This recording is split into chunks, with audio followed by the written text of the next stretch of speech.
hey y'all, gonna read some more Mysteries of the Unexplained. Got a pop pack right here. It's one of my Missouri Missions. This is the my Missouri Mission Rob Roy. Yeah, inside got some Edward G. Robinson. I'll fire it up. So we're gonna read today about appearances and disappearances. And we're going to start with a section that comes from before 1800.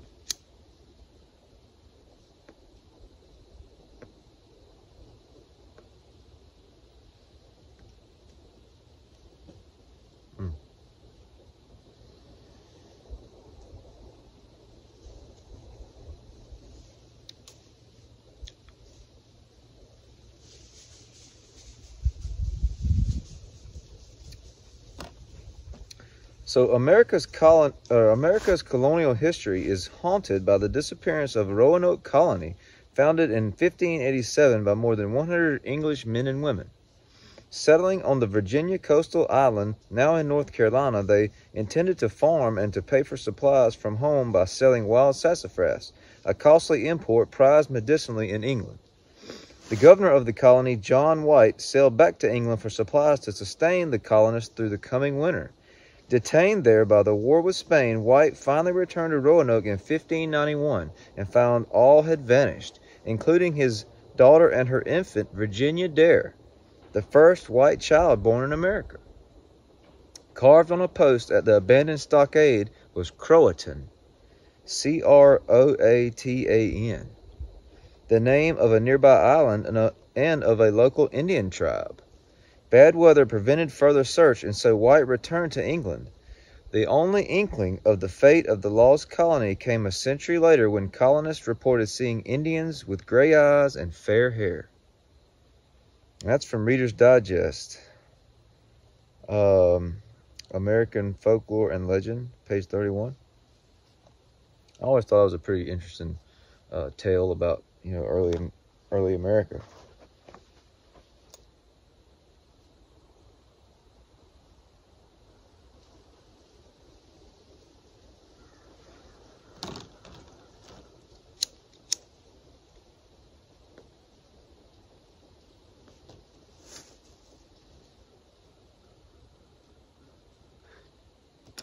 Somebody just disappearing, and never being found again. I mean, no body, no evidence. I'm glad I know I exist and I know where I'm at, and a lot of people know where I'm at. To just be gone, vanished, and nobody ever finds you again. It's spooky.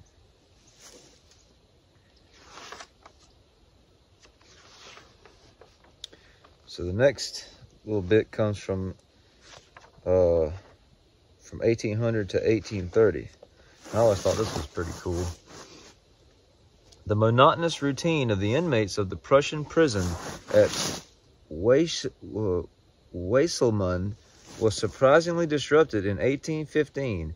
A valet named Diederici, locked up for impersonating his master after the latter had died of a stroke, was walking in chains in the wild exercise yard with other prisoners marching ahead of and behind him.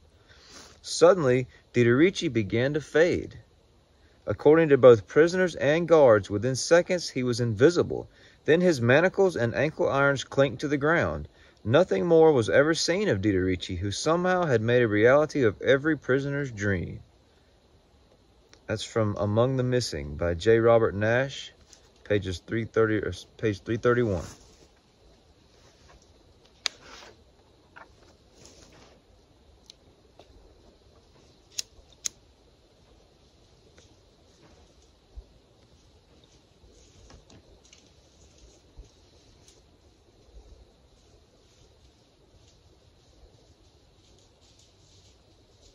This Eddie G is from 2020. And it is just aging beautifully.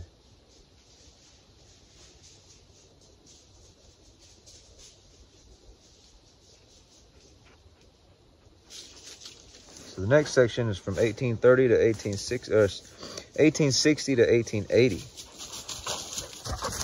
And this is about a brigantine called the Mary Celeste. And I always like this story.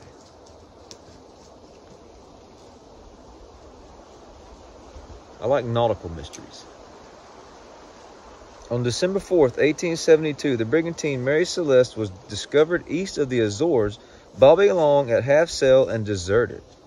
Captain Benjamin Briggs, his wife Sarah, their 2-year-old daughter Sophia, and 7 crewmen were gone. An entry written on a slate but not yet entered into the ship's log, dated November 25th, put her almost 370 miles west of where she was found. Her cargo was in good order. 2 hatch covers were off, the ship's boat was gone, the fore upper topsail was lost, and the binnacle was overturned.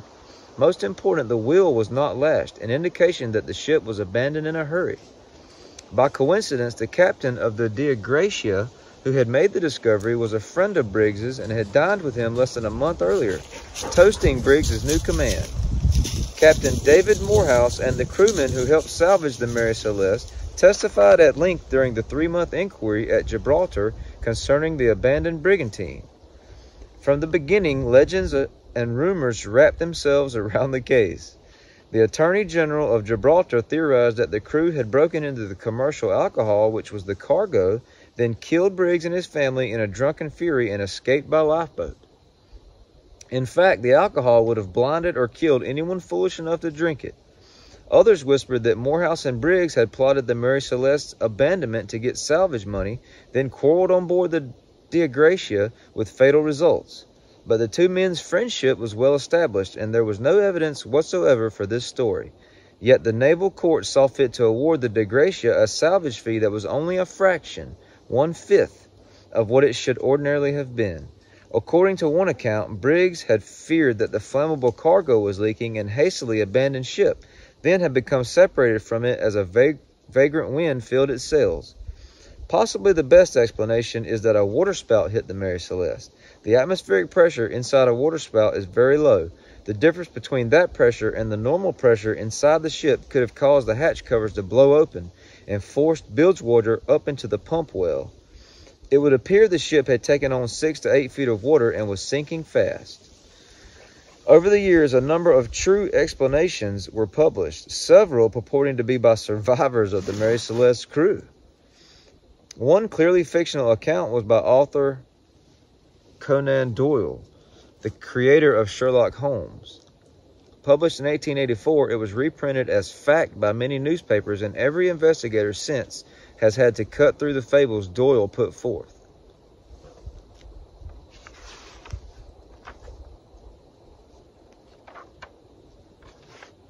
Fables like the tea on the galley table was still warm when the Dea Gracia's crew boarded, that a crucial page had been torn from the log, and that breakfast was still cooking. The case of the Mary Celeste remains the classic nautical mystery. Adding a note of poignancy is Briggs's last letter to his mother in Maine. Our vessel is in beautiful trim. I hope we shall have a fine passage, but as I have never been in her before, I can't say how she'll sail.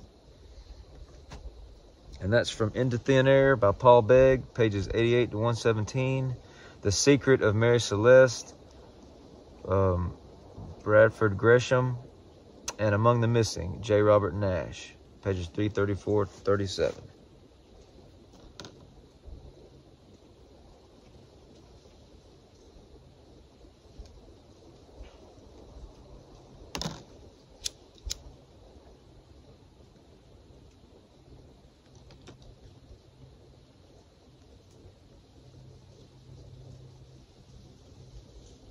From 1880 to 1900, here's an appearance.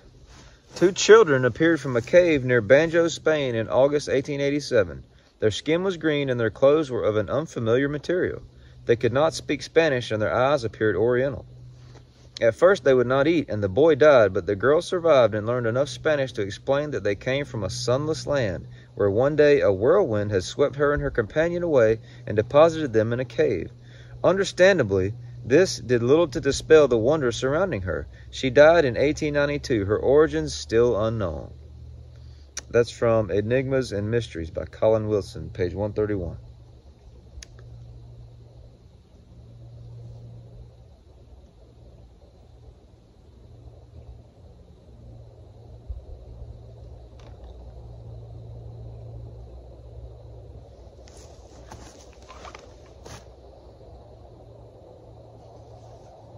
Here's a freaky one.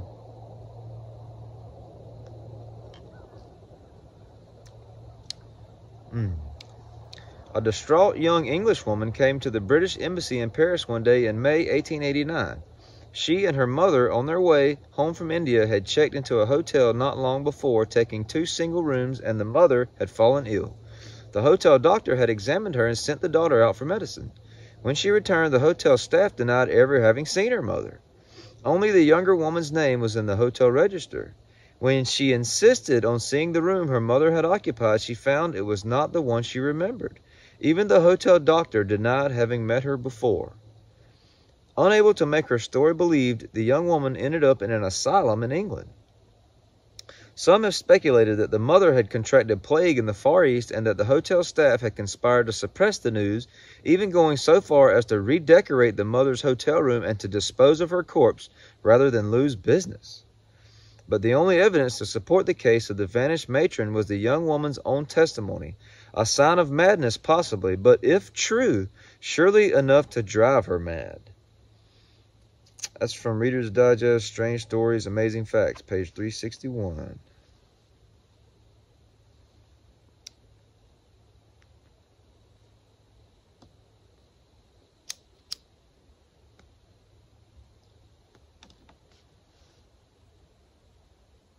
Here's one about a lighthouse. From 1900 to 1920, as the supply ship Hesperus approached the island of Eilean Moor off of Scotland's west coast, there was no sign of life ashore. One passenger, lighthouse keeper Joseph Moore from a nearby island, who was also relief lighthouse keeper on Eilean Moor, was especially concerned. The lighthouse had been dark for 11 days, since December 15, 1900. Moore and others searched the lighthouse, finding everything in order, although oilskin foul-weather gear belonging to 2 of the 3 keepers was missing. Storm damage to a jetty suggested the possibility that the 3 men had been swept away by a giant wave. But would they have been so incautious as to go onto the jetty at the height of a storm? There were no answers, for none of the 3 was ever found. It's from Enigmas and Mysteries, Colin Wilson.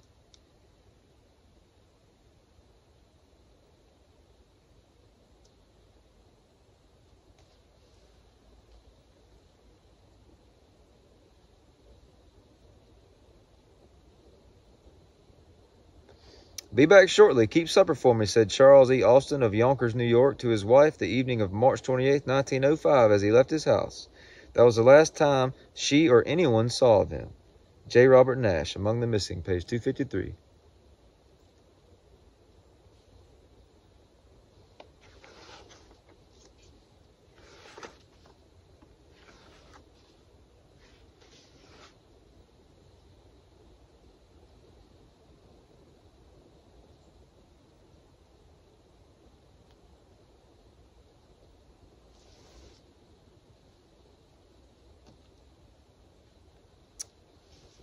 So now we're in from 1940 to 1960, and this is a story that I have always loved and been intrigued by.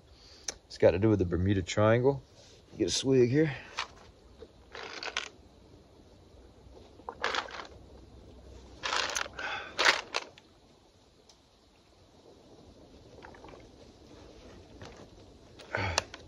And it's the story of Flight 19.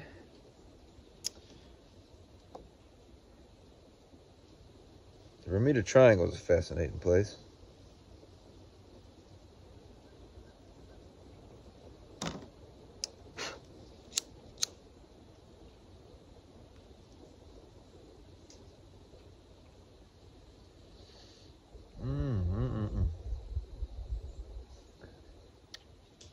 This AG is good. Everything's just blended together so well as it's aged in a jar.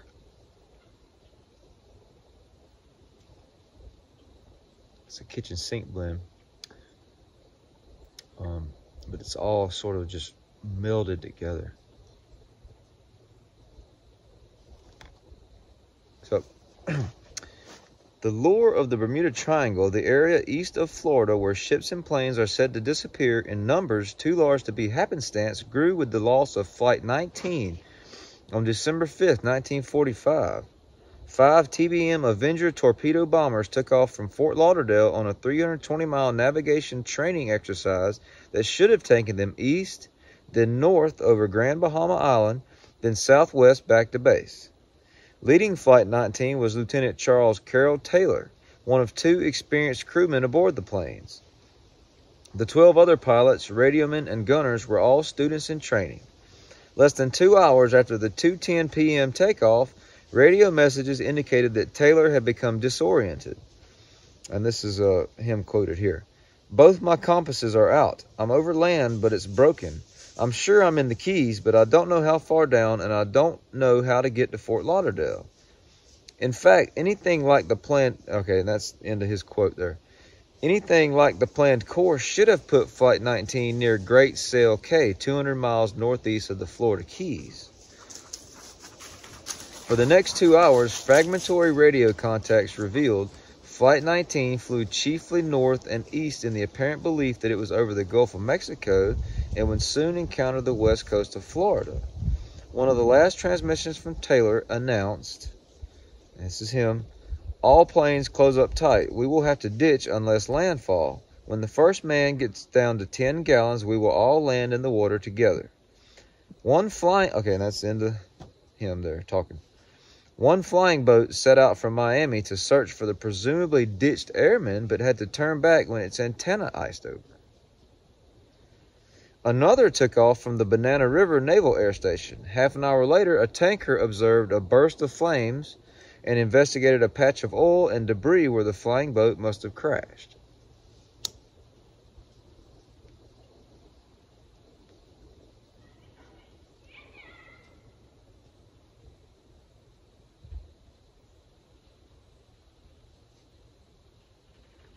As for Flight 19, a 5-day search of 250,000 square miles of ocean failed to discover any trace of it.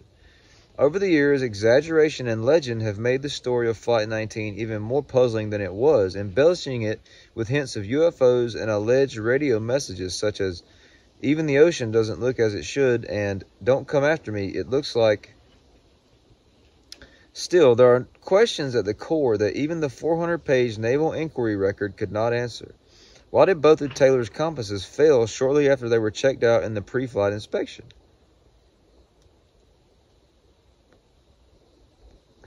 Even though the northernmost Bahamas look much like the Florida Keys from the air, how did the airmen become convinced that the first leg of their flight had taken them so far south rather than east? All the evidence points to the conclusion that Flight 19 ran out of fuel and that its crews were unable to get into rafts before the ditched planes sank in rough water. But the evidence does not explain how their planned 2-hour training flight became a wandering 5-hour journey to nowhere.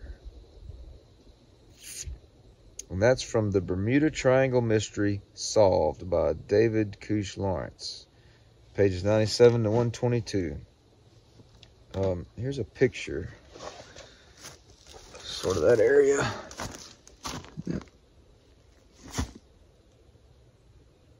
Kind of their flight path. It's sort of what the Bermuda Triangle looks like. So yeah.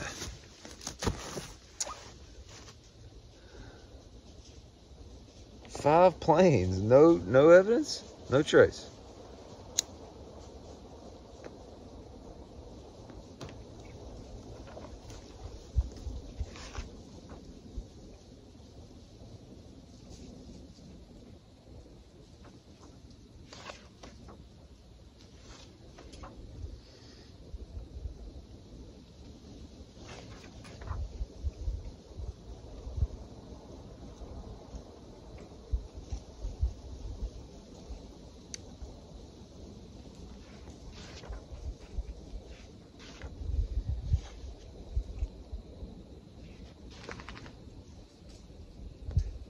I've always loved the Bermuda Triangle. And anytime I would see a special on TV about that, I would catch it.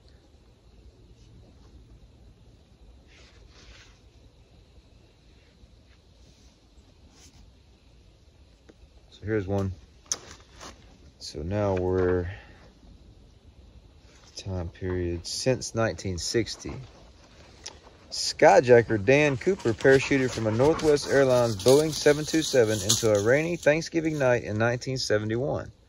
Cooper had taken over the jetliner after it took off from Portland, Oregon, and ordered that it land at Seattle to pick up a parachute and $200,000 in cash.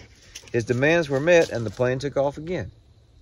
After takeoff, Cooper sent the stewardess forward to the cockpit and used her intercom to repeat his instructions that the pilot hold the 727 at 200 miles per hour.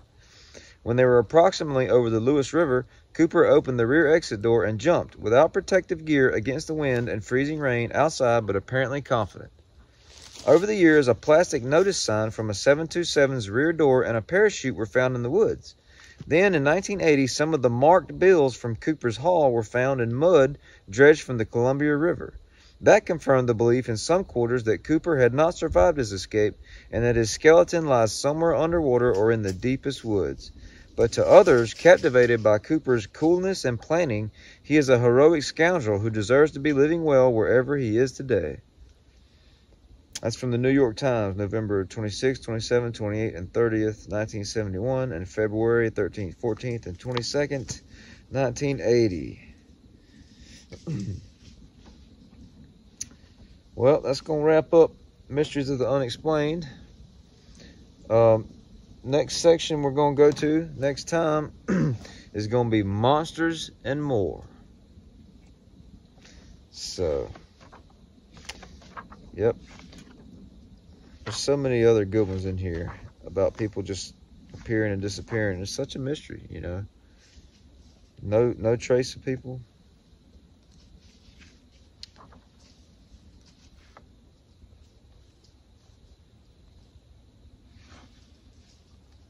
Here's one more. This is in 1873. English shoemaker James Warson accepted his friend's bet that he could not run from their hometown of Leamington Spa to Coventry and back, a distance of 16 miles. He set out at a jog with his 3 friends following in a cart. After several miles, still moving easily, the shoemaker seemed to stumble, then pitch forward and disappear.